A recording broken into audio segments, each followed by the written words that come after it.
I said we would say a few words about the term Talmid Chachamim. In all the accurate texts, all the manuscripts that we have, ancient manuscripts, whether it's the Mishnah or the Talmudim, Tosefta, Midrashim, the term is Talmid Chachamim, a Talmid, a student of the Chachamim, of the sages, not Talmid Chacham. The term Talmid Chacham can be understood to be referring to the Talmid, the student who is wise. He is a wise student, and that's also important and good thing to be a wise student, a student who is diligent and who applies himself, and he has the natural ability also to learn and to understand. That's all very important. But the term Talmid Chachamim refers to the student of the Chachamim. This was the term that was used always in the Jewish world to refer to people who study Torah on a regular basis, and we know that a person is required to study Torah every day and acts in accordance with those instructions and with those concepts of the Chachamim. That is a Talmid Chachamim. It doesn't mean a person who is necessarily a great Chacham in his own right, but he is a student of those Chachamim. He follows their advice. He knows that these are the people to follow. He cares about what they say. He takes to heart what they say, and he tries his utmost to implement those things in his own life. As opposed to whom? As opposed to Amei Haaretz. Amei Haaretz are people who are less inclined to take everything the Chachamim say seriously, to take them at their word. In those days, in the time of the Mishnah, shall we say, or the Talmud, before and after as well, the majority of the people were not Talmidei Chachamim, but there was a clear and significant minority.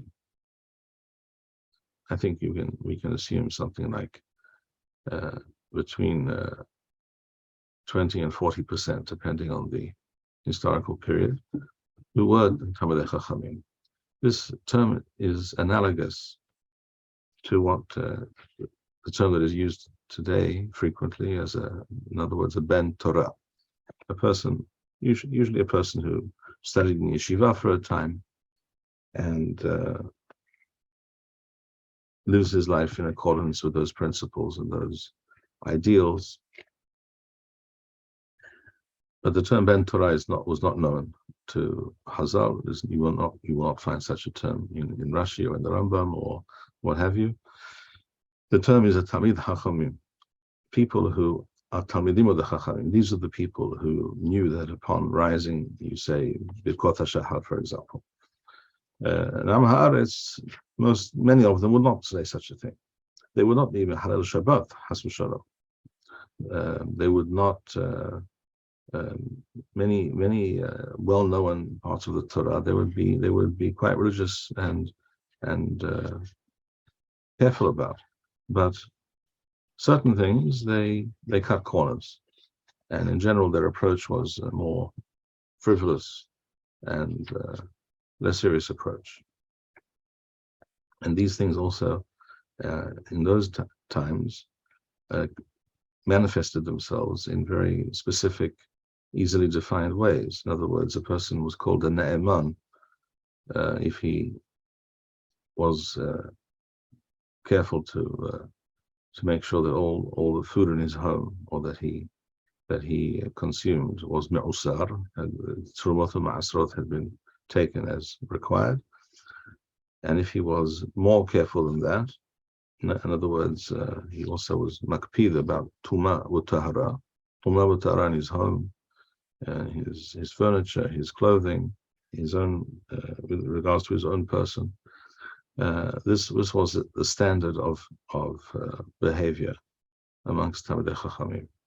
Most of the people were not makpid, were not terribly concerned with matters to do with Tumah B'Tahara, which is, by the way, not incorrect. In other words, it's not sinful.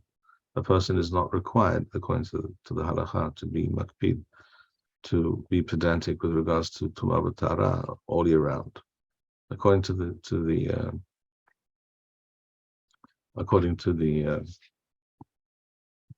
halakha, a person is only required to do this minadin during the rechev, during the shalosh revalim. Rambam discusses this in Sefer Tahara, Ilchot Tumat Ocharim. Rambam says at the end here of the very end of Ilchot Tumat Ocharim. You can see the screen, I take it. Halacha Yudara do Yodbeth, Af al pi shemutar le'achol ochalim tameim u'lishtot mashkim tameim, even though it is mutar min hadin to consume food and drink which is not tahor. Hasidim horishonim hayu ochalim holehem b'tahara. It was the practice of the Chachamim. This was in Eretz Yisrael, because in Chutz La'aretz you cannot be makpid about Tumah B'Tahara. It was their practice to only eat food that was tahor, even though it was not terumah and was not part of a korban. So it wasn't required that it be tahor, but they were makpid to eat food that was tahor. When yizharim min hatumoth kulan kol yemeihan, and they would avoid all manner of tumah all their days. V'hem anikraim perushim, and these people were referred to as the perushim. Perush meaning separated from the tumoth. And this was the norm amongst Talmidei Chachamim, but not amongst the majority of the people. So in those days, it was much more obvious, perhaps, to which camp you belonged. There was definitely this dichotomy within Jewish society between the Talmidei Chachamim and the Amei Haaretz. Amei Haaretz were less careful when it came to Terumot u'Ma'asrot as well, and not at all with regards to Tumah B'Tahara. Thank you, Rabbi Bar-Hayim. We would like to encourage our viewers to share these videos with friends and send in your responses. We would also like to suggest the following opportunity to our viewers. If you identify with Rabbi Bar-Hayim's message and would like to sponsor or dedicate a video interview with the rabbi in honor or memory of a loved one, if you would like to obtain Birkon Nusach Eretz Yisrael or invite the rabbi for a speaking engagement, please email us at office@machonshilo.org.